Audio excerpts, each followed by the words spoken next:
Okay, getting the win at Michigan was a good start to our season. Very supportive of our fan base that showed up. We had a bunch of fans there, I want to say 4,000 plus, somewhere in that neighborhood, which was a great demonstration of support from our fan base. And like I said, the players, coaches, all appreciated that very much. The game itself, you know, a lot of positives in the game. First and foremost, obviously the win, but defense, very consistent, start to finish. Really controlled the game. You know, as far as from a defensive standpoint, offensively, extremely efficient in the first half. You know, just did a great job moving the football, moving the chains, put up 22 points. Second half, Michigan turned up the pressure a little bit. We didn't respond very well to their change in philosophy and their change in scheme, and that's something we need to definitely address and have begun addressing that, because we were not anywhere near good enough in the second half offensively. Louis Sakota, great job. You know, we did have some protection issues in the kick game, had a PAT blocked, had a punt blocked, but when he was able to get the kicks off, he was lights out like usual, 4 for 4 in the field goal game, a career-long 53-yarder. Punting game, he averaged over 40 yards a punt. So just another day at the office for Louis Sakota. Did a great job for us. Coming up, we've got UNLV coming into our place, home opener, conference opener. Important game. Every conference game is a very important game. It's important to get started off on the right foot. You know, obviously last year's game has been talked about already this week, and I can just say that we need to play the run much more effectively than we did last year. It was perhaps our worst game in a long time playing the run, and if you can't stop the run, then everything else is difficult. You know, health-wise, we're in pretty good shape. We came out of the game, Michigan, with one significant loss, and that was Kanapa Iliapa. I shouldn't say significant, but long-term. He's going to be about a 6 to 8 week process with a foot. We've got several players that are questionable for this week. Zane Beatles, our left tackle. Robert Johnson, our free safety. Corbin Laux, our change-up quarterback. And so those guys are listed as questionable. That's a day-to-day thing, and we'll make that final decision as we get later in the week. But like I said, a positive win, a great experience for our coaches and players to be able to play in the Big House. Great venue.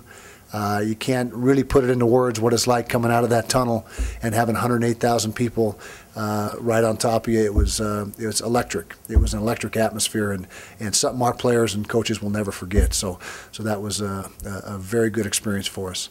Other than that, like I said, all our attention and focus entirely turns to UNLV, and that's where we're at this point. I'm saying Michigan has much to do with it than anything. They got a defense that was ranked in the top 25 in the nation last year. A lot of those guys back this year, they're formidable. I mean, that defense is a very good defense.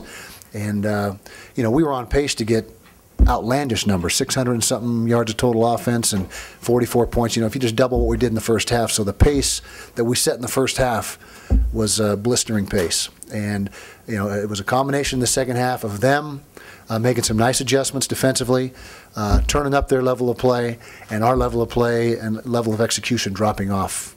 And so that combination led to a very dismal second half, offensively speaking. Turn the ball over. That's the thing that disappointed me the most. You know, we don't, you know, we got a plan to win. It's right up there on the wall, and, you know, ball security, taking care of the football is very important in our plan to win, and we turned it over twice, once in the red zone, and you know, once at a critical situation in the game, a critical point in the game, and so that's not good. Got to take care of the ball.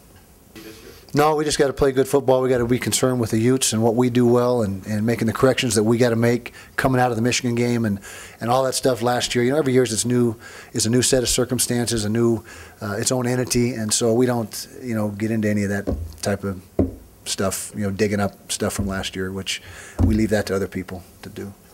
We do a good job. Okay, all right. Well, you said it, not me. Yeah.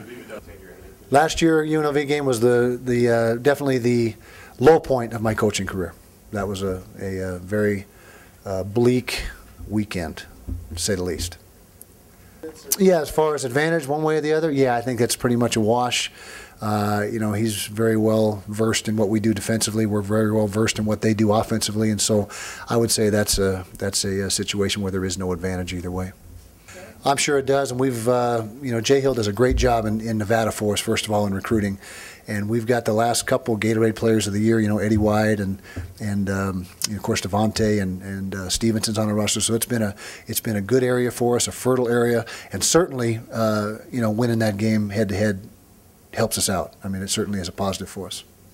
Well, offensively, the receivers, Flair and Wolf, two very productive receivers.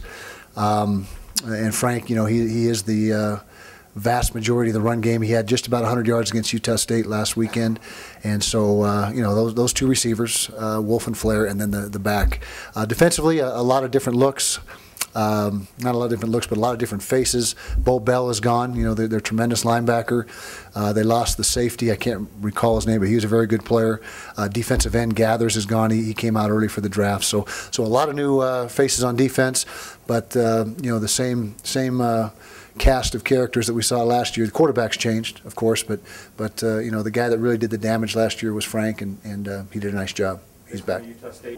Very similar, a little more defensively, a little more even front. They were messing around with some odd front in the past, but looks to be the majority even front. Cover two, man free. Offensively, very similar to what they've been the last 3 years. Missed tackles, first and foremost. Schematically, it was not, there was no out scheming. We just didn't tackle the guy. The guy's a powerful runner.